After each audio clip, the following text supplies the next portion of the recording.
Electromagnetic waves या electromagnetic radiation एक ही term होता है। ये क्या है? एक तरह का एनर्जी फॉर्म है। इसको हम लोग शॉर्ट में ईएम रेडिएशन भी कहते हैं।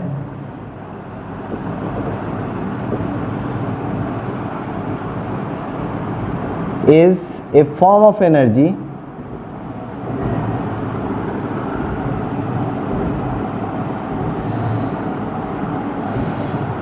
which has both electric and magnetic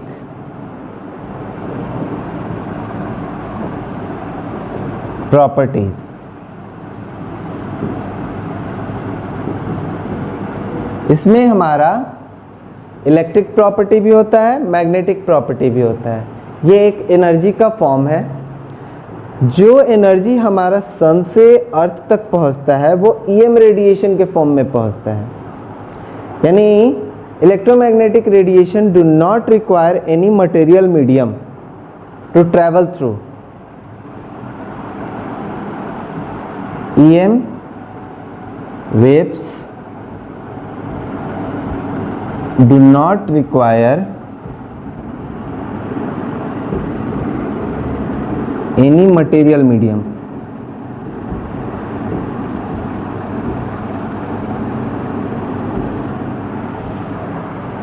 to travel through।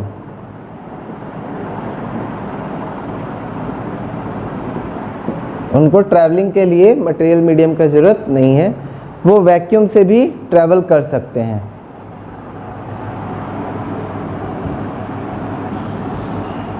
The electric and magnetic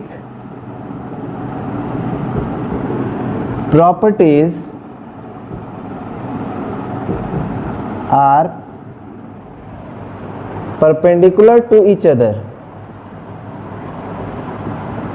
मतलब एक ओरिएंटेशन में इलेक्ट्रिक प्रॉपर्टी देखने को मिलेगा तो 90 डिग्री के बाद दूसरे ओरिएंटेशन में मैग्नेटिक प्रॉपर्टी देखने को मिलेगा। उसको ग्राफ पे अगर हम लोग प्लॉट करें, सपोज करो ये x है, ये y है, ये z है, ऐसे। तो लेट से इसका हमको जो है xy प्लेन में इलेक्ट्रिक प्रॉपर्टी देखने को मिल रहा है। XY प्लेन में अगर उसका इलेक्ट्रिक प्रॉपर्टी देखने को मिल रहा है कुछ इस तरह, electric property in XY plane,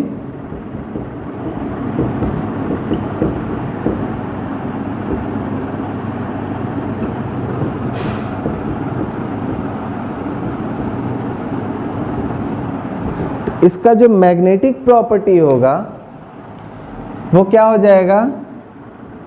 x Z plane या वाई जेड प्लेन होगा, परपेंडिकुलर, इसके परपेंडिकुलर। तो हम यहाँ पे ले लेते हैं एक्स और जेड प्लेन।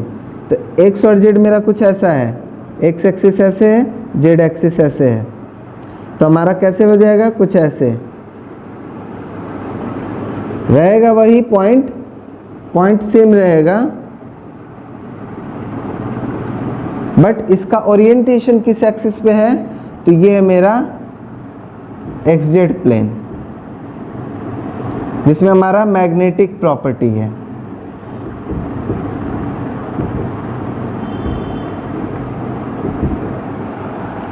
मतलब एक प्रॉपर्टी ऐसे है इलेक्ट्रिक, तो मैग्नेटिक ऐसे है।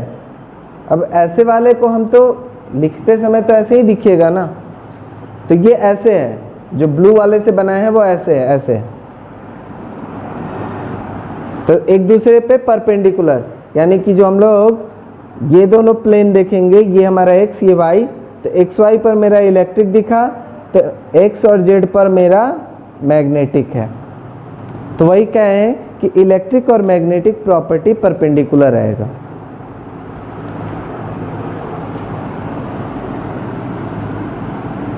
सम terms related.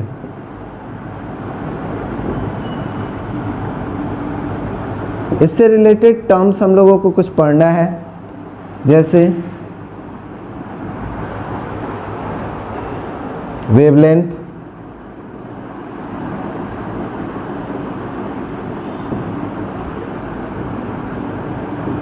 Frequency,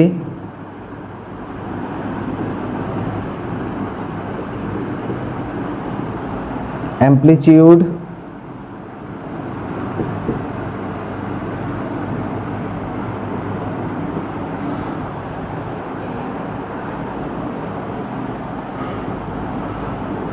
time period,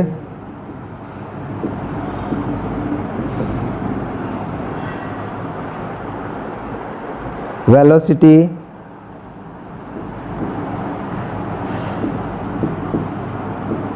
wave number,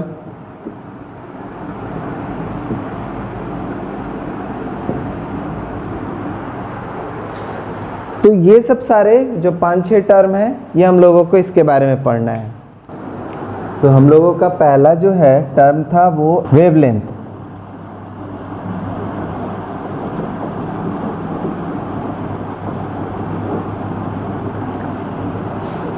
wavelength क्या होता है? एक तरह का डिस्टेंस होता है, मिनिमम डिस्टेंस।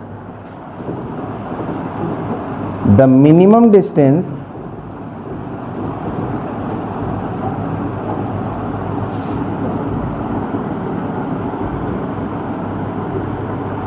between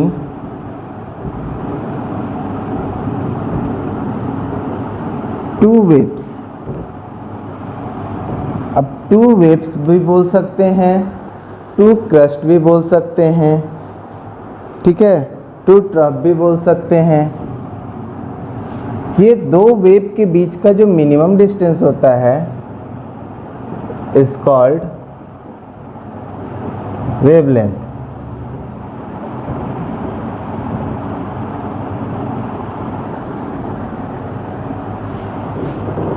सिंबल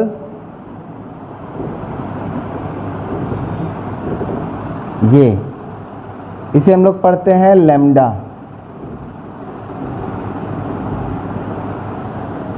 आगे की क्लासेस में, क्लास 12th में आपको एक और सिंबल मिलेगा, this is called lambda. Lambda and this symbols are different.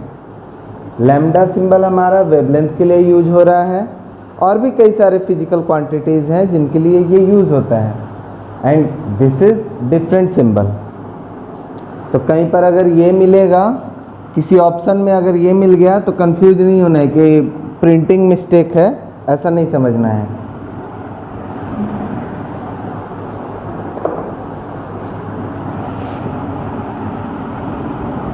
SI unit, अब ये एक तरह का डिस्टेंस है, तो डिस्टेंस का ऐसा यूनिट हमारा जो होता है वही होगा मीटर।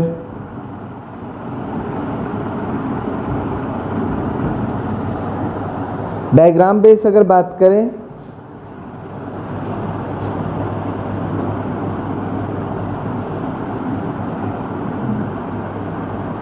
तो वेव जनरली हम लोग इस तरह बनाते हैं। ये वेव का ग्राफ है, एग्जैक्टली वेव नहीं है, कि वेव हमारा जो है दो तरह का जो होता है, वो वेव का जो ग्राफ बनेगा वो इसी तरह ग्राफ बनेगा, दोनों ही वेव का। तो जब हमारा वेव का ग्राफ जो बनता है तो दो वेव ये बना, एक वेव जो है हमारा अप गया और एक डाउन गया, जो तो ये दोनों मिलकर बनता है एक वेव। तब एक वेव के बीच का जो डिस्टेंस है this is called lambda, wavelength. अब अगर ये जो है वेव आगे बढ़ जाए, अगेन ऐसे, तो हम लोग जो है कोई भी दो पॉइंट सेलेक्ट कर सकते हैं, जैसे ये हाईएस्ट पॉइंट, यहाँ से यहाँ भी हमारा लैम्डा ही होगा, वेवलेंथ ही होगा। या फिर कोई भी जो है लोएस्ट पॉइंट दो सेलेक्ट कर सकते हैं। लोएस्ट पॉइंट मेरा ये दोनों हुआ, ये दोनों के बीच का भी जो डिस्टेंस होगा वो भी हमारा वेवलेंथ ही होगा। तो ये कहा जाता है कि दो वेव के बीच का जो मिनिमम डिस्टेंस आया वो हमारा कहा जाएगा वेवलेंथ। वेवलेंथ का जो है symbol lambda and SI unit metre होता है। इसके अलावा जो है ये इतना छोटा क्वांटिटी है कि मीटर में तो इसे मेजर हम लोग करेंगे नहीं।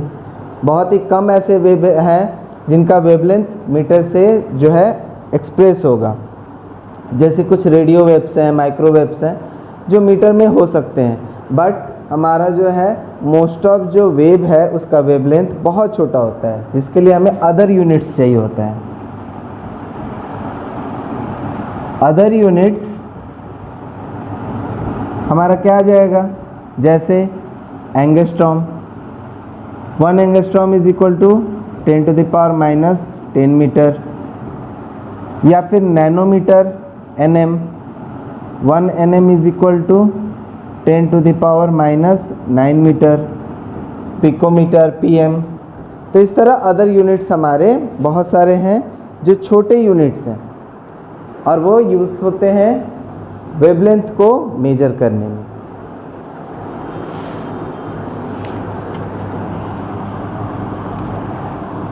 एक होता है ns, अगर कहीं लिखा हुआ मिलता है तो n फॉर नैनो। s हमारा यूज होता है सेकंड के लिए, तो ये हो गया नैनो सेकंड।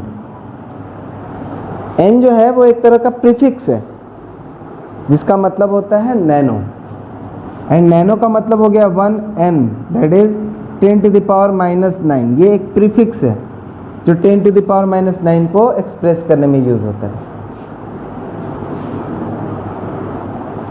नेक्स्ट जो हमारा टर्म है फ्रीक्वेंसी, वो क्या होगा, the maximum number of waves formed in 1 second।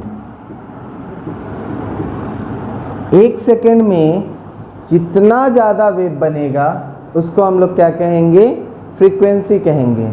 The maximum number of waves formed in 1 second is called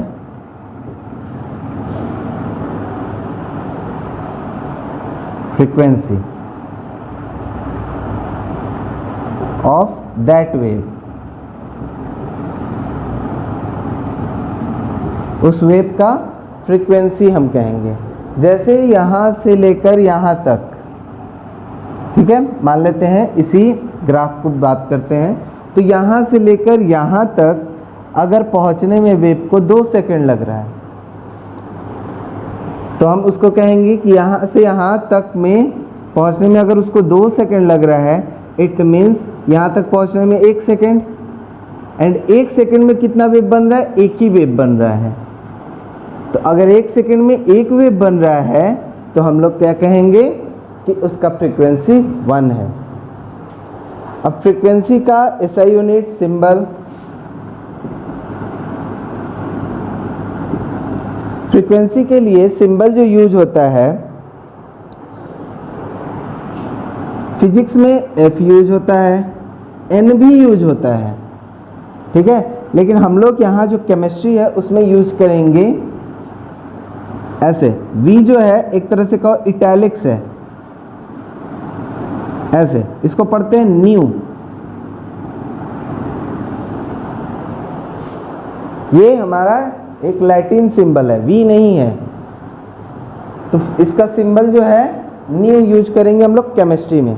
physics में F भी यूज होता है, N भी यूज होता है, तो चलता है, लेकिन हम लोग अभी जितना एक्सप्रेस करेंगे वो सारे फॉर्मूला में न्यू यूज होगा, लेकिन दोनों का मीनिंग सेम है, दोनों तीनों का मीनिंग सेम है। यानी फिजिक्स में अगर F पढ़ रहे हो, यहाँ पर न्यू पढ़ रहे हो, तो बस सिंबल का अंतर है, नथिंग एल्स।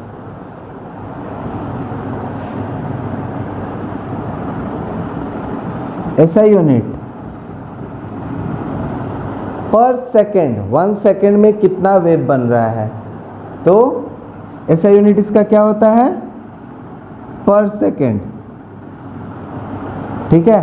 पर सेकेंड को ही बोलते हैं हर्ट्ज। हर्ट्ज साइंटिस्ट के नाम पर इनका नाम इसका वैल्यू रखा गया है, जिसको हम लोग हर्ट्ज को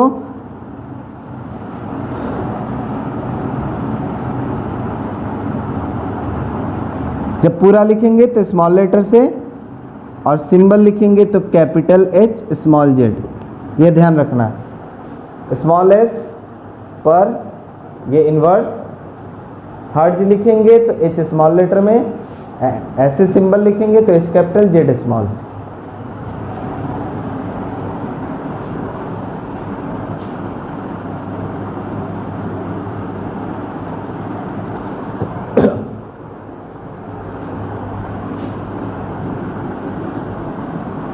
फॉर्मूला इसका होता है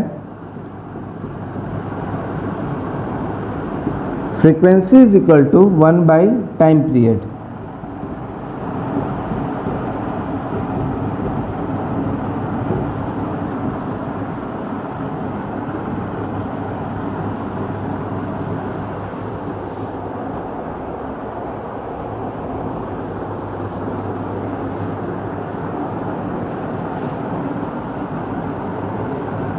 नेक्स्ट जो हमारा टर्म है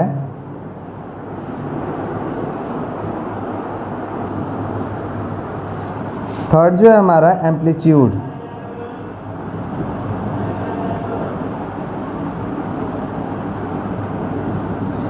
एम्पलीट्यूड हमारा क्या होता है, दिस ग्राफ में अगर हम लोग देखें तो this point is called mean position.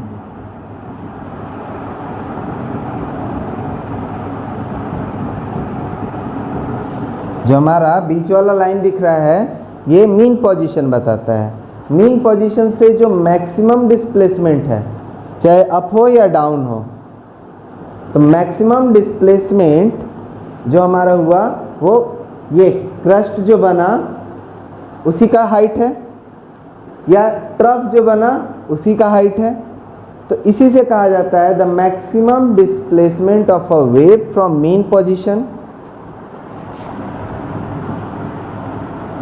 the maximum displacement. This is not a distance.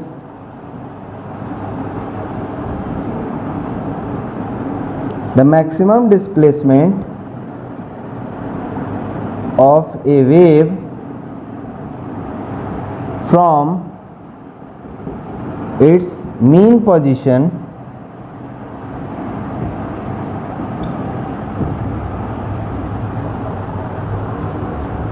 is called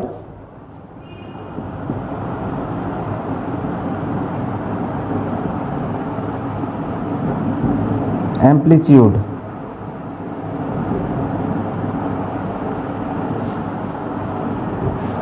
या फिर हम लोगों का क्रस्ट एंड ट्रफ पर भी हम लोग डेफिनेशन दे सकते हैं, जो कि द हाइट ऑफ क्रस्ट या हाइट ऑफ ट्रफ।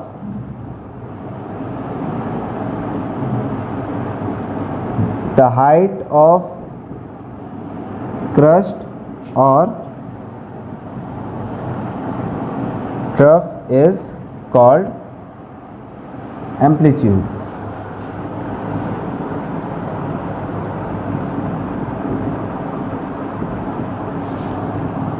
इसका अगर हम लोग सिंबल बात करें तो सिंबल आएगा ए, या कैपिटल ए भी हम लोग का यूज़ होता है, ठीक है। स्मॉल लेटर में भी कहीं कहीं होता है, कैपिटल लेटर में भी होता है।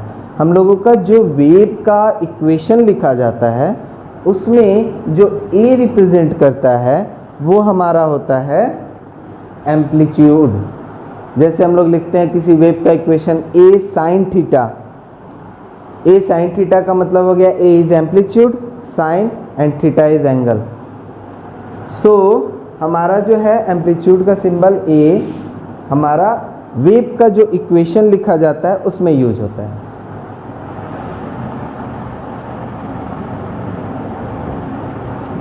ऐसा unit metre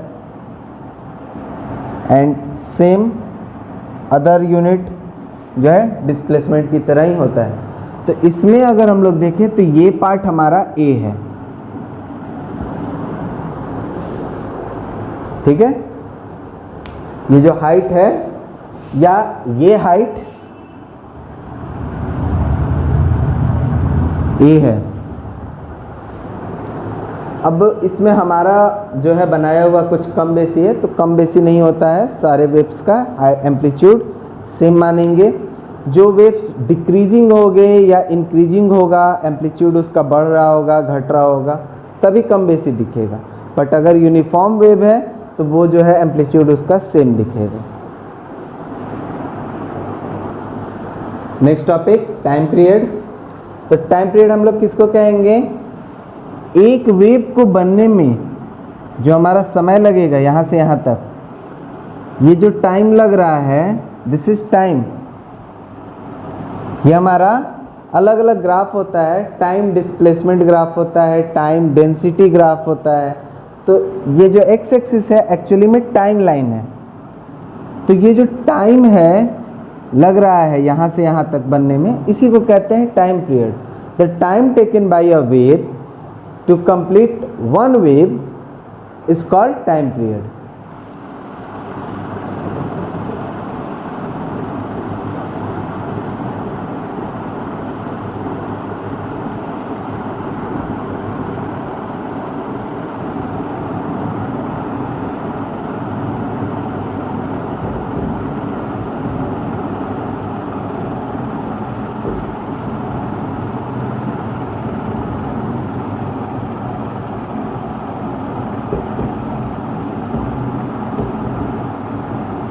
The time taken by one complete wave is called time period. एक वेव को पूरे कंप्लीट होने में हमारा जितना समय लगेगा, that is called time period of that wave. Time period का जो सिंबल है वो capital T, SI unit, time है तो सेकंड होगा। फॉर्मूला टाइम पीरियड के लिए, तो टाइम पीरियड निकालना हो तो हमें क्या करना है? फ्रीक्वेंसी से डिवाइड कर देना है।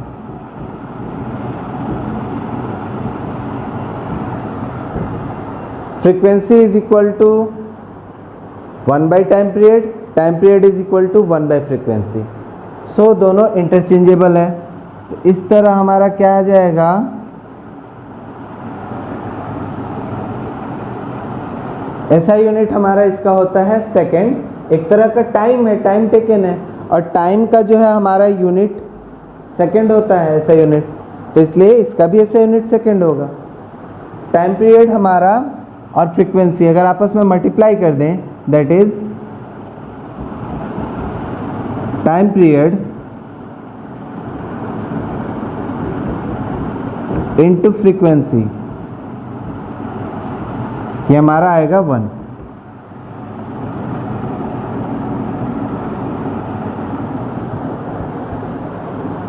इसका यूनिट होता है सेकंड, इसका यूनिट होता है पर सेकंड। दोनों एक दूसरे को कैंसिल कर देगा, कोई यूनिट नहीं बचेगा, कोई डेटा नहीं बचेगा, 1 आएगा केवल। तो किसी भी वेव के लिए टाइम पीरियड एंड फ्रीक्वेंसी आपस में मल्टीप्लाई होगा तो 1 आएगा। Time period is equal to 1 by frequency, frequency is equal to 1 by time period, किसी भी वेव के लिए है। नेक्स्ट टॉपिक हमारा wave number. Wave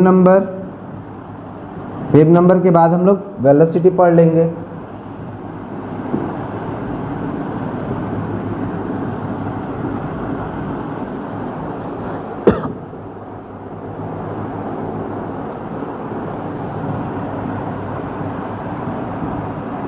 The number of wave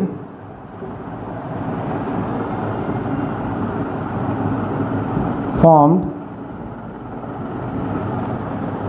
जो वेव हमारा बन रहा है वो वेव लेंथ लिए हुए है पर मीटर। अगर 1 मीटर के दूरी में जो है हमारा कितना वेव बन रहा है, या पर सेंटीमीटर में वो कितना बन रहा है, तो हम लोगों का जितना वेव बनेगा एक यूनिट लेंथ में, उसको हम लोग कहेंगे wave number. The number of wave formed in unit length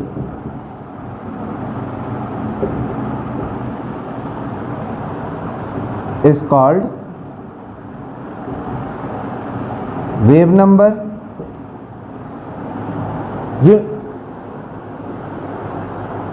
यहां पर इन यूनिट लेंथ हमारा जो है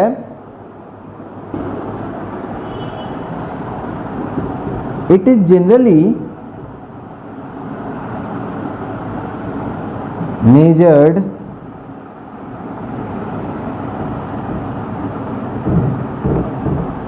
in per cm लेंथ। पर cm लेंथ पर इसको जनरली मेजर किया जाता है कि एक cm में कितना वेव बन रहा है। दैट इज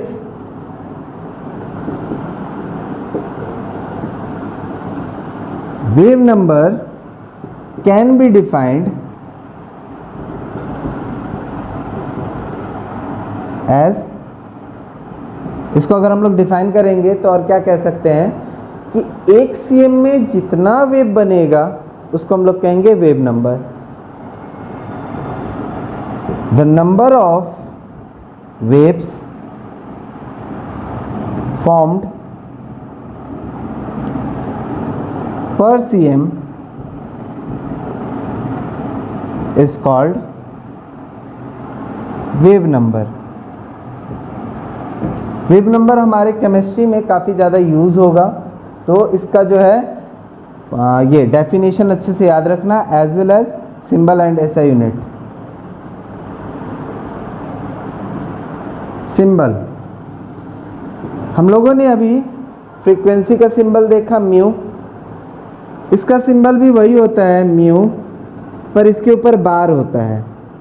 म्यू अगर है तो फ्रीक्वेंसी, म्यू बार है, न्यू बार इसको पढ़ते हैं। अगर न्यू बार है तो वो हमारा वेव नंबर को रिप्रेजेंट करेगा।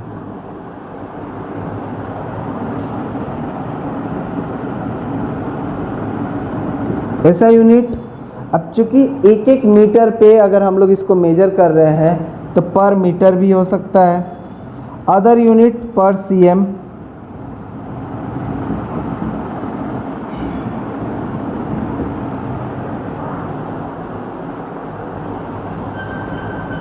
इसका अगर फॉर्मूला पूछा जाए तो फॉर्मूला होगा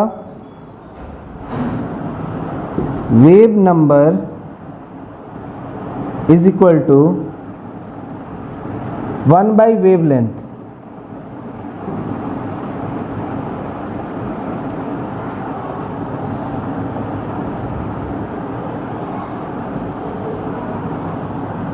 that is mu bar is equal to 1 by lambda.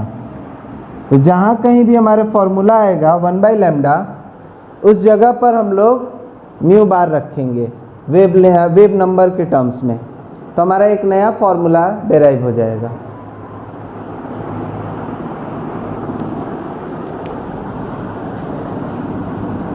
जो नेक्स्ट टर्म है हमारा वो है वेलोसिटी।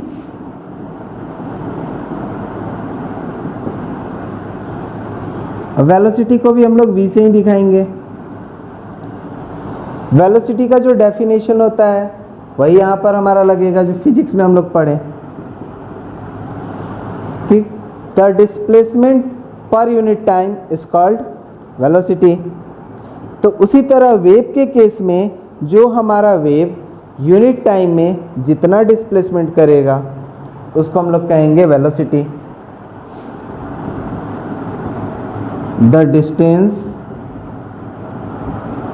या यूं क्या है डिस्प्लेसमेंट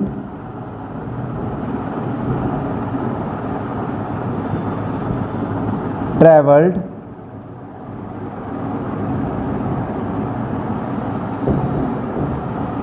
पर unit time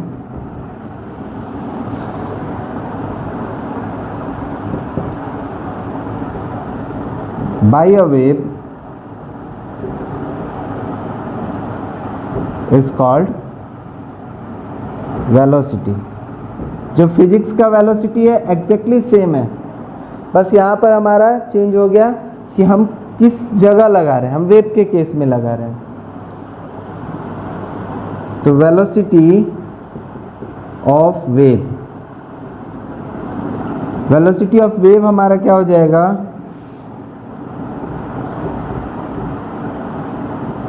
distance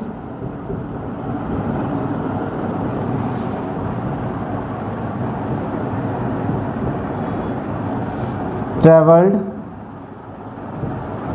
by wave by time taken.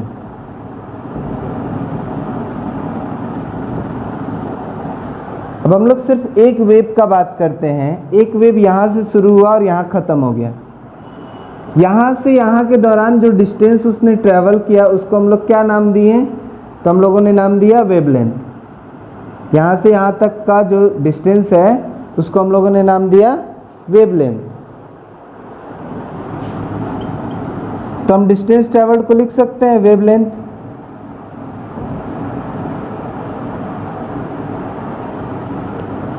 और इस दौरान यहाँ से यहाँ लगने वाले टाइम को, यानी कि वन वेव के कंप्लीट होने में जो टाइम लग रहा था उसको हम लोग बोलते हैं टाइम पीरियड। एक वेव में जो है जो डिस्टेंस ट्रैवल किया उसको बोले वेवलेंथ, एक वेव में जो टाइम लगेगा उसको बोलेंगे टाइम पीरियड। तो हमारा जो कैलकुलेशन है वो वन वेव पर है, तो डिस्टेंस अगर वन वेव के लिए वेवलेंथ है तो टाइम टेकन वन वेव के लिए टाइम पीरियड होगा।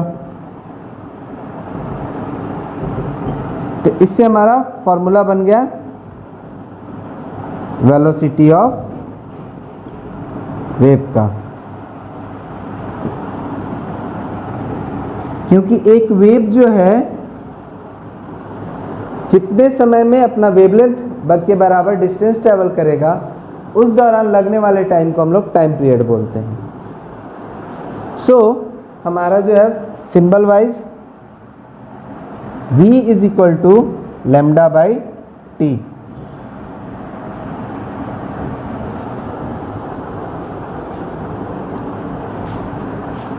v is equal to lambda into 1/t लिख सकते हैं।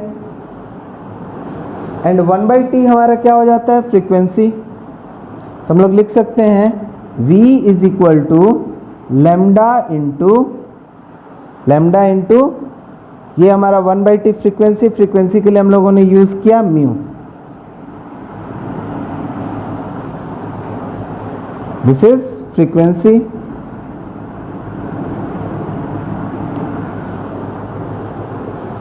अब हमारा जो कॉन्सेप्ट है वो लाइट के लिए है। फॉर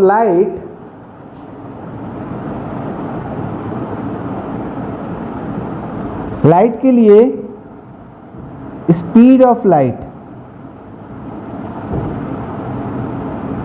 इसको रिप्रेजेंट करते हैं c से। जैसे हम लोगों का एक बहुत ही फेमस फॉर्मूला है E is equal to mc square. इसमें जो c है वो स्पीड ऑफ लाइट है। स्पीड ऑफ लाइट को हम लोग c से रिप्रेजेंट करते हैं। देन हम लोग लाइट के केस में अगर हम लोग लिखेंगे इसी फॉर्मूला को तो लिख सकते हैं for light speed of light that is c is equal to lambda that is frequency ये wavelength of light into mu frequency of light. Clear?